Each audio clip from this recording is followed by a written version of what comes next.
Cheers and salutations. Welcome one and all to Chicago Reacts. Please be sure to like, comment, share, and subscribe. Be sure to hit that ring bell notification. That way all of you are made aware when we upload new content upon our YouTube channel. And today, we have ourselves a fun video to react to. It is titled Star Wars vs. Warhammer 40K, Episode 1, Emperors and Dark Gods, a fan with too much time. So first and foremost, for those of you who have been watching Chicago Reacts from the beginning, you'll know that I'm a huge consumer of Warhammer 40K content. Now, I did watch some of these episodes. I think I stopped at episode 10, but it's been a while because, well, sometimes life comes in and responsibilities, and sometimes I just plain forget. Everything new, something old pops out of my head. But a lot of you were demanding and requesting that we check out Star Wars vs. Warhammer 40K. And with that, we're more than happy to comply because look how fast this channel is growing. I think we're maybe 1,000 or 2,000 away from getting to 100K subscribers. So you people ask, and we will answer to the best of our ability or get to the video as soon as we can. So if all of you would like us to continue watching this series, please type your thoughts in the comment section below. Your feedback is fundamental, but also very important. The original link to the video is in the description box below. So what I expect out of all of you is to, number one, support the original content creator. Number two, support the original content creator. And number three, be sure to subscribe to their content because a lot of time, effort, and energy is made into making these videos. And I expect all you hip cool cats to do the right thing. So, Star Wars vs. Warhammer 40K. Take a wild guess whose side I am on. The Emperor protects. I mean, come on. Come on. It's Warhammer 40K. Not that Disney Star Wars BS. So, grab yourself a tasty snack and a tasty beverage, and let's get ready to play this video in 3, 2, 1.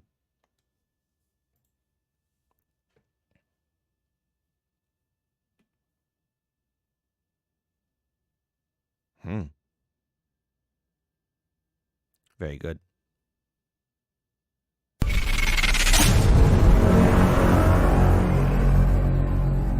The Emperor, for he is the salvation of mankind. Obey his words, for he will lead you into the light of their future. Honor his servants, for they speak in his voice. Tremble before his majesty. Walk in his immortal shadow.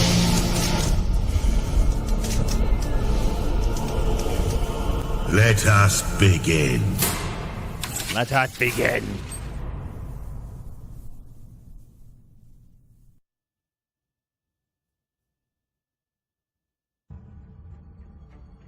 Stars dance in the eyes of the Emperor and roll in the palms of dark gods. Chapter Master Orion Phaetrus had heard such words before, and often they were followed by tales of ships arriving at their destinations before ever leaving for them.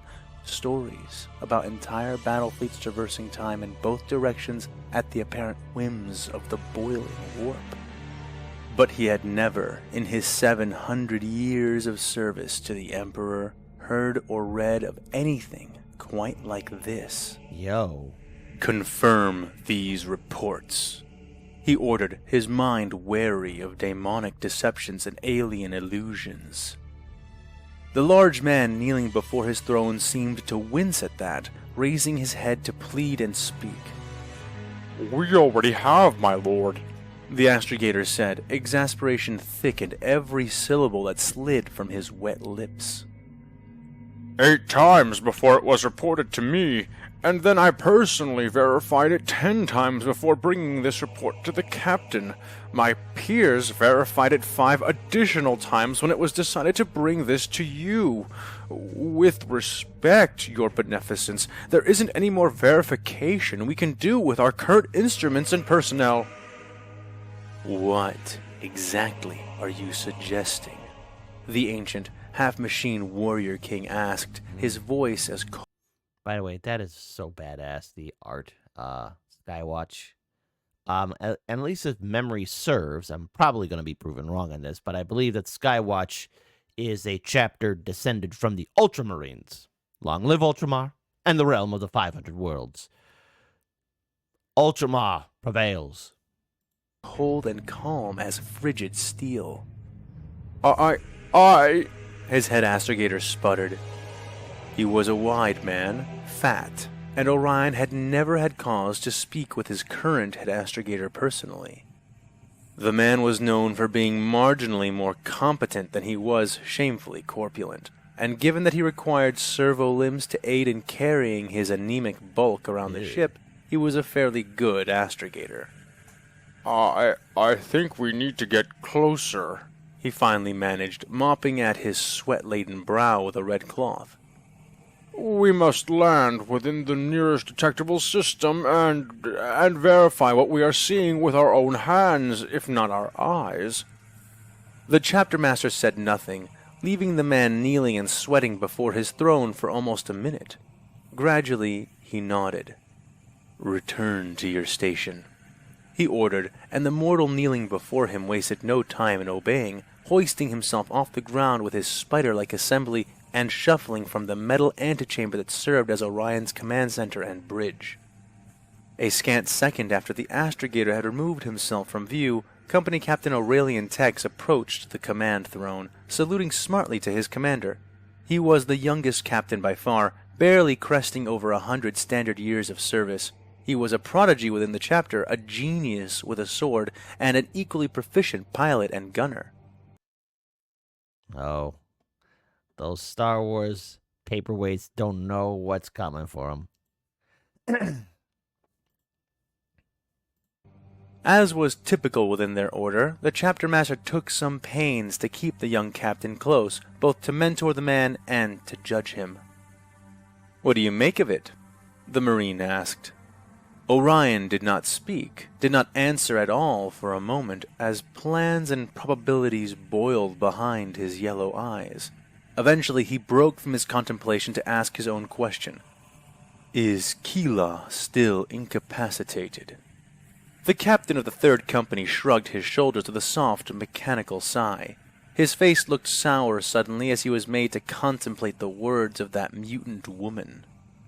"The navigator isn't in critical condition any longer," he said curtly. "But," the chapter master pressed, sensing more behind his subordinate's words. "But she hasn't stopped crying. She insists that the Emperor is... that he must be... don't." The Emperor can never die. The Emperor is immortal. Screw you, Chaos. You know nothing of the grand designs of our glorious overlord. chapter master warned softly.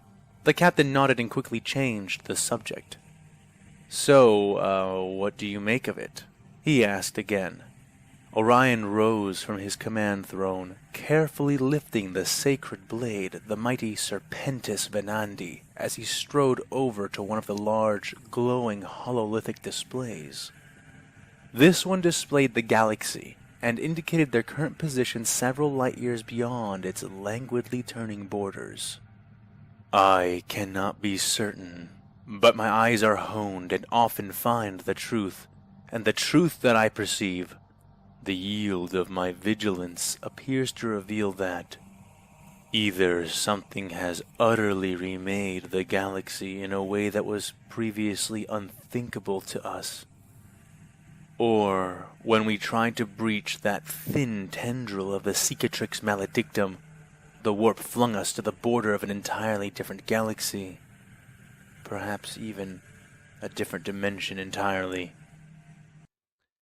The warp can do that. Now, here's something interesting that I found. I think it was Major Kill that did a video about what is outside the Warhammer 40k galaxy. Now, we all know that humanity, at least in Warhammer 40k, were able to colonize a vast portion of our galaxy. We didn't go outside our galaxy, so that's a thing. However, when humanity fell, I guess we never took that big step forward of finding another galaxy to colonize. But from all the reports that happened, anyone that did at least get to the edge or attempt that journey, they either said there's orcs everywhere. Yeah, obviously it's a Tyranid hive mind that's coming to our galaxy. And the only other ship that I think did anything was when, I forget, I think it's a short story. A bunch of tech priests and a chapter of Space Marines found a ship from the golden age of technology, or the dark age of technology to be more precise. And it more or less said, hey, screw you guys, I'm getting out of here, and just left. So if there's any lore, short stories, or anything in particular that go into detail about what's at the edge of the Warhammer 40k galaxy or what lies beyond it, type in the comment section below. I'm just shooting from the hip, memory. So if there are true lore experts, type in the comment section below, because it is a good thing to bring up, especially with the chapter master talking about, I don't know, if we're truly in an unthinkable scenario, we might be in another dimension or in another galaxy altogether. A galaxy far, far away. The captain looked at the same hololith, coming to stand beside his master. His brows furrowed, and Orion knew without looking at him that he disagreed, even before the younger demigod spoke. "Is there perhaps not another answer?" the captain asked. "I can see that the Eye of Terror is not present, but does that really indicate that we are within a whole different galactic disk? Is it not possible that we were merely lost within the warp for a much longer period of time than we expected, and that the Imperium conquered the warp while we were gone?" Orion shook his head. "It is not the lack of the miserable Eye of Terror that I find unbelievable. It is the missing Astronomicon that makes me think we cannot be looking upon our home." The captain shrugged. Perhaps it is just blocked. Such things have happened on the far side of the Secretrix Maledictum. Orion laughed at that, a bitter, unamused sound. "A fine theory, but blocked by what? The eye is gone, the tear with it." "Other things could," the captain started to say. "Crew," Orion interjected. "Play the audio of the Chief Navigator's words, the last words she spoke before we had to drag her out of her nest." At this, the crew hesitated. "My lord, are you sure?" asked one of the bridge officers. Orion nodded. "Everyone present has heard it before. Your faith should not be so weak that you cannot bear to hear it again." At his prompting, the officer complied, adjusting some of the controls upon the panel he sat before. In short order, the voice of Kila Shastrava began to bleat over the voxcasters on the bridge, her words retched between bouts of sobbing and shuddering sorrow. "By the weeping stars I can see! For the first time I can see! And my sight blinds me! Woe to us! Woe to the world and the universe!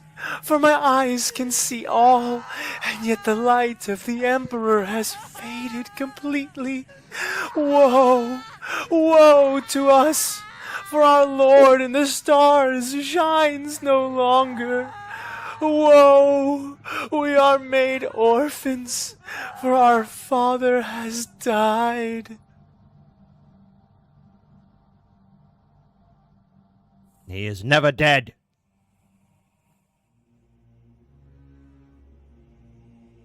Impossible. Stars. It's Palpatine. You know, I'm just to be sounding a little bit petty here, but since Disney took over Star Wars, I found myself sympathizing more with the Galactic Empire and Palpatine more and more. I prefer the old expanded universe.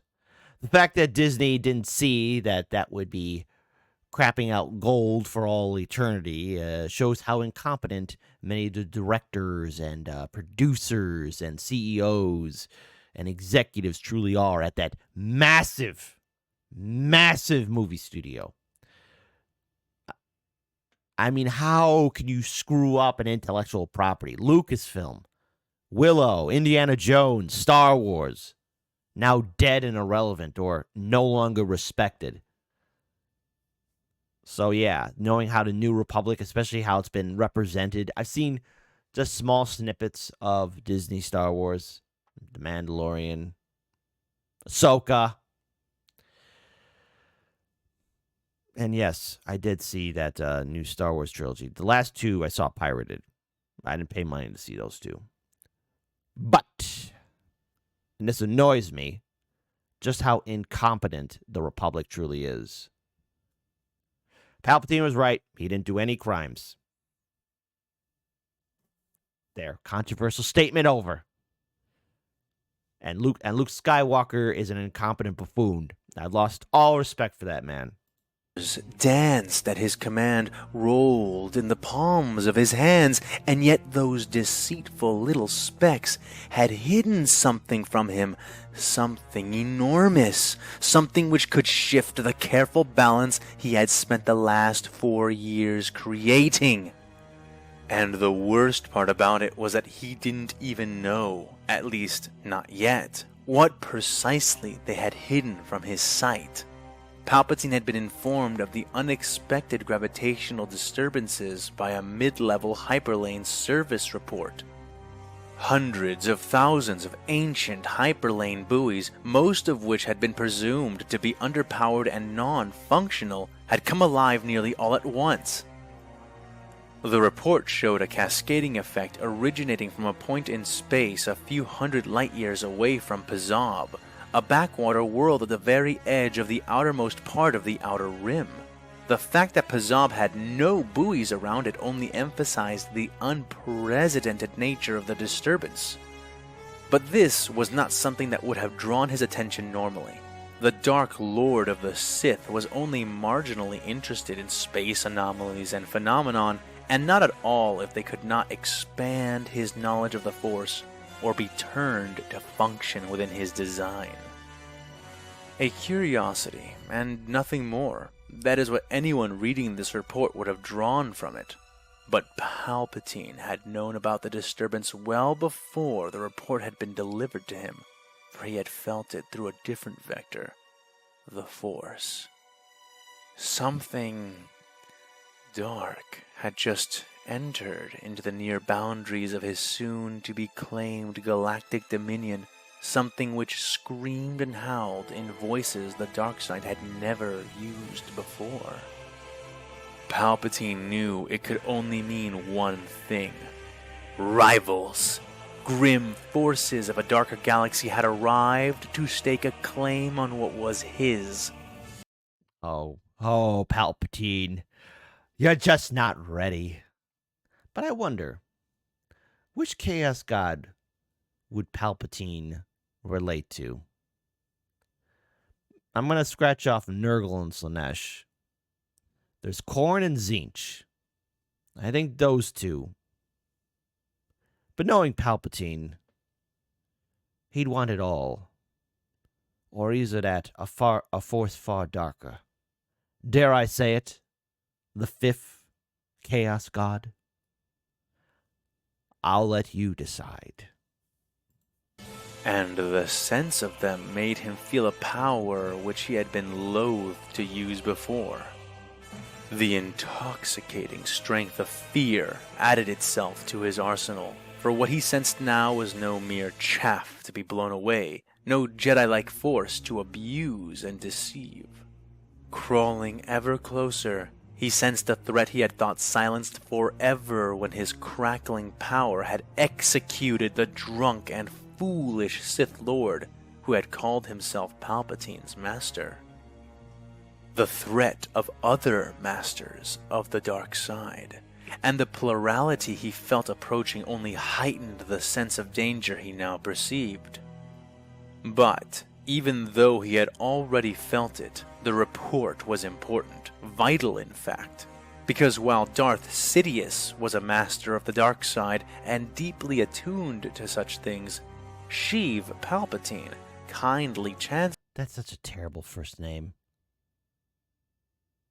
That's such a terrible first name. Disney. Sheev? Hey, Sheev. I mean, come on. You can't even say it right with respect. Ugh. Big brain move there, Disney. Chancellor of the embattled Galactic Republic was most decidedly not. Initially, he thought to wait until the Jedi brought the matter to him, thinking they too would sense the arrival of the oncoming threat. But as days dragged by, Sidious found himself vexed by his own competence. He had blinded the Jedi, and had done so with a great amount of intention. Even sitting within his room, speaking with him, surrounded by his dwarty statues, the Jedi could not catch even a whiff of his true nature. While he was a great deal more subtle than these newcomers, he was also a great deal closer to the Jedi, and these outsiders had not even entered the galaxy yet.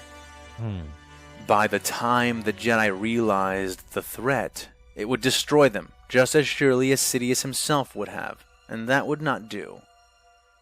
Thus, the report. And you really think this deserves this kind of attention? Asked the Jedi Knight Renfai. Palpatine smiled calmly and nodded, completely negating his desire to scrunch his nose at the hissing, slurring accent of the Trandoshan Jedi before him. It was bad enough to be a pathetic, parasitic reptile warming itself on the power of the Republic. Did it also need to be a Trandoshan as well? Ha! Most likely. Damn, Palpatine. Specious much? Not, but I would like to be sure.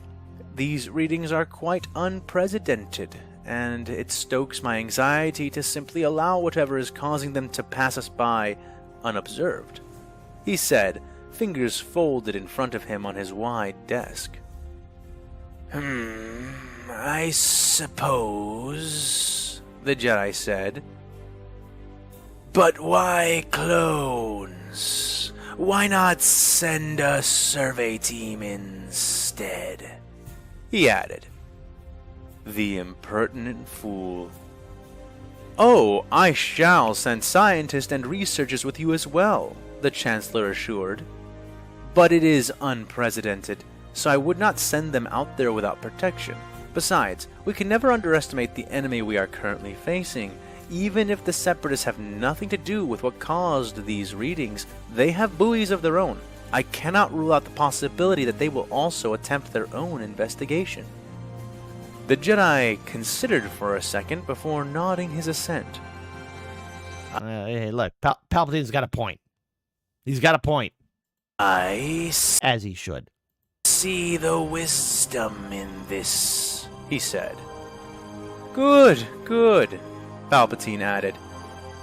Then I'd be Good, Anakin, good. glad to send you on your way as quickly as possible. Like I said, we don't want this phenomenon to pass us by. I already have a science team picked out and ready to go. How many battalions do you command currently? Currently, 2. Make it 4. I'll have you reinforced before you leave. The Jedi gave a shallow bow of respect, and Sheev smiled. Thank you, Chancellor, he said. Please, do not mention it. Simply promise me that you will take care to remain safe. Odd things are said to linger near the edge of the galaxy. Our war is maybe a month from its close. I'd not have you miss it because of a tragedy on the frontier. Keep your men close about you. The knight nodded. I will, Chancellor. Do you truly believe it might end so fast? Sheev leaned back and smiled. Trust me, my Jedi friend. I am an expert in such sorry things as war and peace. These matters can move suddenly, and, mark my words, it will be over before you know it.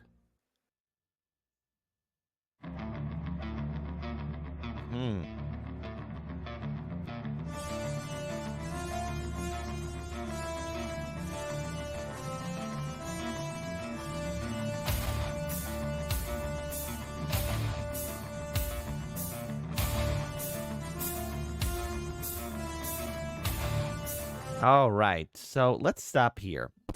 First of all, great music, great storytelling. As I said before, if you watch Chicago Reacts, you'll know that a lot of times other people are reacting to Warhammer 40k content because I've seen it, and I've seen 10 episodes in to this series, and I know it's been continuing on. So the rest of it's brand new. So here's the deal: I will continue watching these series and continue onwards if this is what all of you want.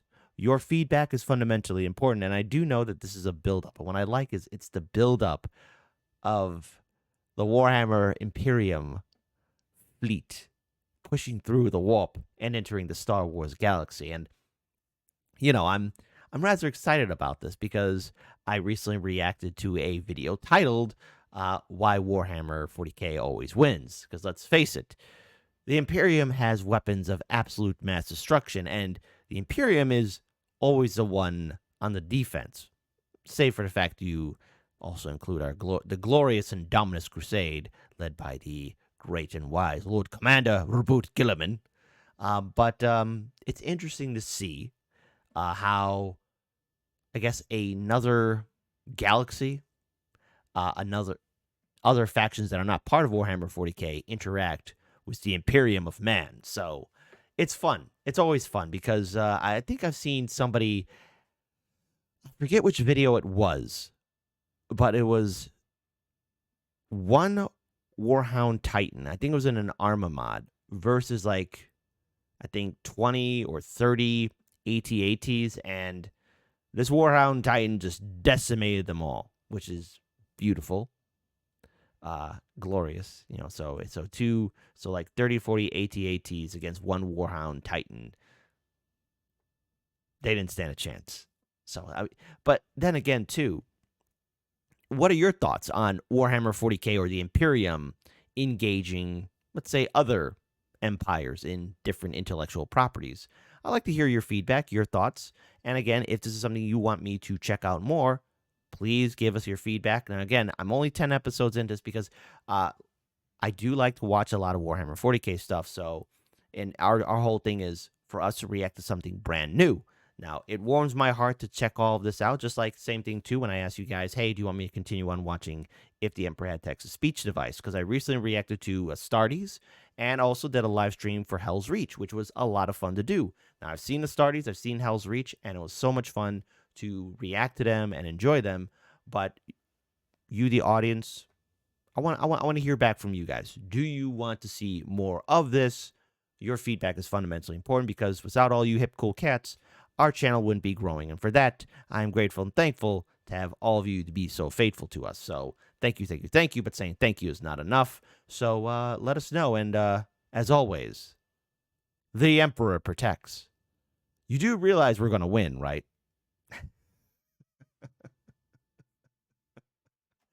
All right, folks. Take care of yourselves. Drink water. Keep on winning. Keep your heads on a swivel. And Palpatine, he ain't ready. He'll never be ready. Peace.